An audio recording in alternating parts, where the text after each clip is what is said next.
Hatred. Remember how we talked about the Postal series and noted that its transgressive nature that featured massive levels of violence for its time pissed off many a folk? Well, Hatred here did almost the exact same thing.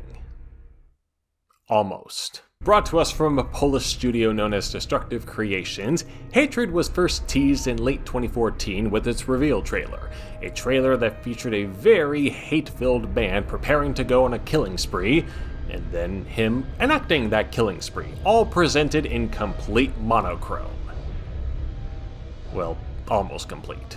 It seemed tailor-made to cause a fuss, and it most certainly did cause a fuss, initially with games news sites reacting in horror to its brazen display of violence, and finding some concerning connections with its developer, Steam removing it for a brief period before instating it, and Twitch not allowing anyone to stream it on their site. For my money though, the biggest tidbit was the ESRB seeing fit to grant it an AO rating, the highest rating that it can give any game, and one usually reserved for sexually explicit games. There are only 2 times beforehand that an AO rating had been assigned purely for violent content, one of them having not even been released, keep that in mind, it'll show up later.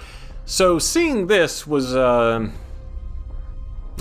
interesting. To be quite frank, probably the most interesting thing to come out of the controversy. As when the game finally did release and I went and played it, well, let's just say it's not very surprising that there's been a radio silence on the controversy front for Destructive Creations since then. They are still around though, and have since put out a few games that have done nothing to dissuade those concerns I mentioned earlier, so let's just never talk about them again.